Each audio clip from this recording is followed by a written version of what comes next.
देखिए, परेशानियां वैसे तो काफ़ी हैं, लेकिन जो सबसे बड़ी परेशानी है वो ये आ रही है कि सबसे बड़ी परेशानी है बेरोजगारी।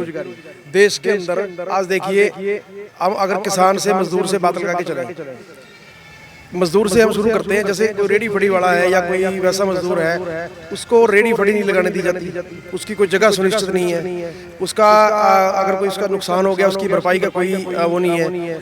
ऐसे ही किसान है, किसान की जमीनें और फसलें तो वैसे ही सरकारें खा गई। उसके बाद वो अपने बच्चों को विदेशों में भेजने लगे थे, अपनी यहाँ पे प्रॉपर्टी बेच के विदेश भेजते हैं। कोई डोंकी में जा रहा है, कोई कैसे जा रहा है, यहाँ भी प्रॉपर्टी बेच दी और वहाँ भी कोई पहुंचा है, कोई नहीं पहुंचा। और जो वहाँ पहुंच गया, वहाँ जहाँ पे एक आदमी की जरूरत थी वहाँ पे 20 आदमी पहुंच गए।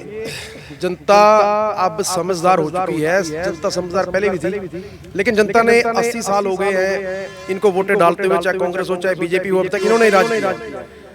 अब तक जनता के समझ में आ गया कि इन्होंने कुछ नहीं करना। अब जनता जाग चुकी है। जनता ने देख लिया कि कौन हमारे हकों की आवाज उठाता है, और जो आदमी हमारे हकों की, पहले अभी तक क्या था कि जो आदमी हमारे हकों की आवाज उठाता था, जब वोट डालने का टाइम आता था, हमारा दुर्भाग्य यही था, हम दूसरी पार्टियों की तरफ हो जाते थे। लेकिन जिस आदमी ने हमारे लिए आवाज उठाई है, डंडे खाए हैं, केस भुगते हैं, जेलें काटी हैं, उसको हम भूल जाते थे इलेक्शन के टाइम। नमस्कार, आप देख रहे हैं द लोकल न्यूज़। मैं हूं आपके साथ हनीश शर्मा। और जैसा कि आप सभी जानते हैं कि आने वाली 5 तारीख को हरियाणा में विधानसभा चुनाव है, जिसके चलते द लोकल न्यूज़ की पॉलिटिकल यात्रा आज आप पहुंची है पिहोवा में, जहां पर संयुक्त संघर्ष पार्टी के संस्थापक गुरनाम सिंह चढ़ूनी इस बार विधानसभा चुनावी मैदान में उतरे हैं। और फिलहाल हमारे साथ मौजूद हैं उनके बेटे हर्षपाल चढ़ूनी। आइए उनसे बातचीत शुरू करते हैं और जानते हैं कि किस तरह की तैयारियां और किस तरह के मुद्दे लेकर के वो जनता के बीच में जा रहे हैं। सबसे पहले तो नमस्कार सर। नमस्कार जी, हमारे चैनल में बहुत बहुत स्वागत है सर आपका। बहुत बहुत धन्यवाद। तो सर, जिस तरह से अभी आने वाली 5 तारीख को चुनाव है, जो जोश है वो भी अपने चरम पर होगा, तो तैयारियों की अगर बात करें तो वो किस तरह की चल रही है? देखिए, हमारा जो प्रचार चल रहा है वो सबसे ज़बरदस्त प्रचार चल रहा है। हमारे डोर टू डोर की टीमें जो हैं, काफ़ी टीमें हैं, वो डेली निकलती हैं। जैसे और ऑटो रिक्शे वगैरह हैं, स्पीकर वाली गाड़ियां हैं, वो सब प्रचार पूरा जोरों शोरों से चल रहा है। आपने बोला कि डोर टू डोर आप लोग जा रहे हो, तो लोगों से आप मिल भी रहे होगे, लोग अपनी परेशानियां भी आपसे साझा कर रहे हैं, तो किस तरह की परेशानियां जो हैं लोग आपसे साझा कर रहे हैं? देखिए, परेशानियां वैसे तो काफ़ी हैं, लेकिन जो सबसे बड़ी परेशानी है वो ये आ रही है कि सबसे बड़ी परेशानी है बेरोजगारी। देश के अंदर आज देखिए, हम अगर किसान से मजदूर से बात लगा के चलें, मजदूर से हम शुरू करते हैं। जैसे कोई रेडी फड़ी वाला है या कोई वैसा मजदूर है, उसको रेडी फड़ी नहीं लगाने दी जाती, उसकी कोई जगह सुनिश्चित नहीं है, उसका अगर कोई उसका नुकसान हो गया उसकी भरपाई का कोई वो नहीं है। ऐसे ही किसान है, किसान की ज़मीनें और फसलें तो वैसे ही सरकारें खा गई। उसके बाद वो अपने बच्चों को विदेशों में भेजने लगे थे, अपनी यहाँ पे प्रॉपर्टी बेच के विदेश भेजते हैं। कोई डोंकी में जा रहा है, कोई कैसे जा रहा है, यहाँ भी प्रॉपर्टी बेच दी और वहाँ भी कोई पहुँचा है, कोई नहीं पहुँचा। और जो वहाँ पहुँच गया, वहाँ जहाँ पे एक आदमी की ज़रूरत थी वहाँ पे 20 आदमी पहुँच गए।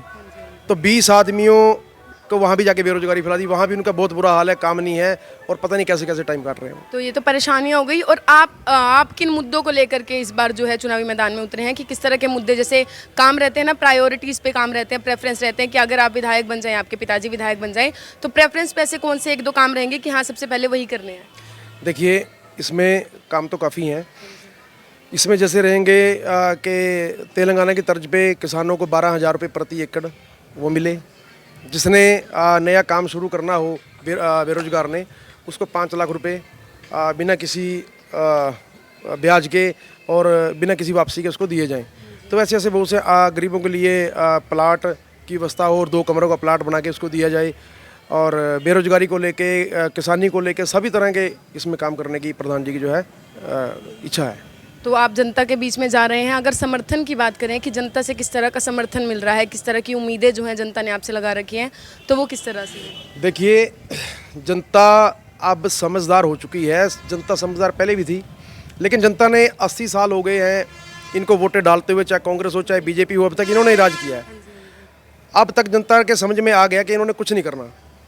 अब जनता जाग चुकी है। जनता ने देख लिया कि कौन हमारे हकों की आवाज़ उठाता है, और जो आदमी हमारे हकों की, पहले अभी तक क्या था कि जो आदमी हमारे हकों की आवाज़ उठाता था, जब वोट डालने का टाइम आता था, हमारा दुर्भाग्य यही था, हम दूसरी पार्टियों की तरफ हो जाते थे।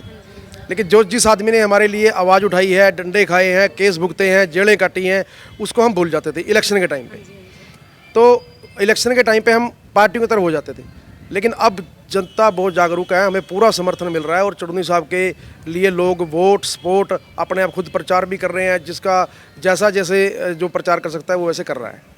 सर देखा जाए जैसे आपके पिताजी को 30, 35 या 40 साल हो गए होंगे, उन्होंने जनता के लिए मुकदमे भी हुए, उन पर जेल भी गए वो, और रोड शोज़ भी उन्होंने किए, आंदोलन भी उन्होंने किए। लेकिन अगर बात चुनाव की आ जाती है, इलेक्शंस की आ जाती है, तो जो लोगों का रुख रहता है वो या तो बीजेपी पार्टी की तरफ रहता है या कांग्रेस पार्टी की तरफ रहता है। लेकिन अभी आप बात कर रहे हो कि आपको समर्थन मिल रहा है, तो क्या लगता है इसके पीछे क्या विचारधारा रही होगी लोगों की, जो इस तरह से पहले जो राष्ट्रीय पार्टियाँ उन्हीं को ही समर्थन देती थी, लेकिन अब किस तरह से उनका जो रुख है आपकी तरफ बदल रहा है, क्या लगता है आपको? देखिए, सबसे पहली बात तो यह है कि लोगों के पास कोई विकल्प नहीं था, ठीक है। अब 2014 में लोग बोलते थे कि कांग्रेस से तंग आके बीजेपी को ले आओ। अब 10 साल 2019 में जो इलेक्शन हुआ, हरियाणा की मैं बात कर रहा हूँ, कि बीजेपी से तंग आ गए, अब जेजेपी को ले आओ। अब जेजेपी वाला भी जाके बीजेपी वाले की गोद में बैठ गया। अब बोल रहे हैं कि जैसे आवाज़ आ रही थी पहले शुरू में कि तंग हो गए कांग्रेस से, बीजेपी से, अब दोबारा फिर कांग्रेस से लेकर। लोगों के पास विकल्प ही नहीं है, और वो सबसे बड़ा कारण है। अगर हम एक विकल्प लेके आए हैं, चुड़नी साहब की ये सोच है कि अगर हम पेवा से सीट निकालते हैं तो पेवा में हम इतने काम करके दिखाएं कि हर विधानसभा के अंदर मैसेज जाए, हर विधानसभा देखे कि हाँ, पेवा के अंदर किसानों ने, मजदूरों ने, मेरे वर्ग ने अपना नेता खड़ा किया था, अपना नेता को बनाया था, और उस नेता ने इतने काम करके दिखाए हैं, सभी जगह मैसेज आए। और एक हम जड़ लगाने की, पौधा लगाने की, यहाँ से पेवा में जड़ लगा रहे हैं उस पौधे की, और ताकि वो फले फूले। तो सर जैसे आपने अपनी एक अलग पार्टी बनाई थी और विपक्ष में जैसे बीजेपी भी है और कांग्रेस भी है, तो क्या लगता है मुकाबला अगर देखा जाए तो किससे लगता है आपको मुकाबला हो सकता है आपका? देखिए, मुकाबला तो हमारा सभी से है। ये कमेरे वर्ग का लुटेरे से मुकाबला है। लुटेरे तो ये सभी है ना, तो ये कमेरे का लुटेरे से मुकाबला है। तो आपको जनता देख रही है, किस तरह की अपील आप जनता से करना चाहोगे? देखिए, मैं यही अपील करना चाहूँगा जनता से कि इतना टाइम हो गया प्रधान जी को, इन जैसे और नेताओं को, काफ़ी ऐसे नेता हैं जिन्होंने संघर्ष में अपनी सारी ज़िंदगी निकाल दी, लेकिन हमारे ही कुछ लोग जो हमारे तो नहीं बोलेंगे, पार्टियों के जो छोड़े हुए हैं, जो ऐसी ऐसी बातें फैलाते हैं कि किसानों को, मजदूरों को, जो संगठन है, इनको इलेक्शन नहीं लड़ना चाहिए। देखिए, अगर सर छोटू राम जी राजनीति में नहीं जाते तो वो कोई भी कानून किसानों के हक का नहीं लेके आ सकते थे, क्योंकि उनके हाथ में कलम की पावर नहीं थी। अब जैसे ऐसे ही प्रधान जी है, जैसे 32 साल उन्हें संघर्ष करते होंगे, सड़कों पे लड़ाइयाँ लड़ते हुए होंगे, और 32 साल वो और लड़ लें, तो उससे कानून जो इनके खिलाफ आते हैं, किसानों मजदूरों के खिलाफ आते हैं, जनता के खिलाफ आते हैं, उसे थोड़ी देर के लिए रोका जा सकता है, लेकिन उस पर परमानेंट प्रतिबंध नहीं लगाया जा सकता।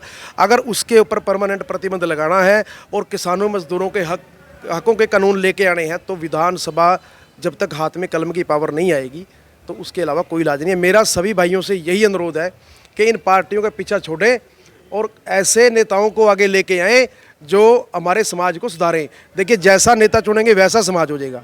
अगर नेता बेकार चुनेंगे तो समाज बेकार होगा, अगर नेता अच्छा चुनेंगे तो समाज अच्छा होगा।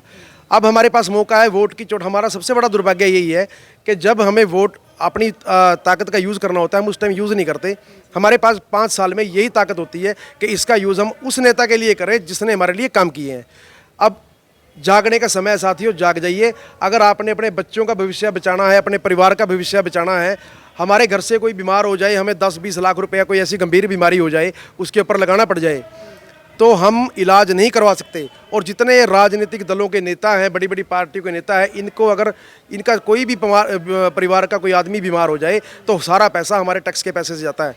तो साथियों, हमें जागना पड़ेगा और हमें सोचना पड़ेगा, समझना पड़ेगा। अगर हमें अपने बच्चों का भविष्य बचाना है, अपने आने वाली नस्लों, फसलों, ज़मीनों को बचाना है, तो हमें ऐसे नेताओं को आगे लेके आना पड़ेगा जो हमारी आवाज़ उठाते हैं। बहुत बहुत शुक्रिया सर आपका।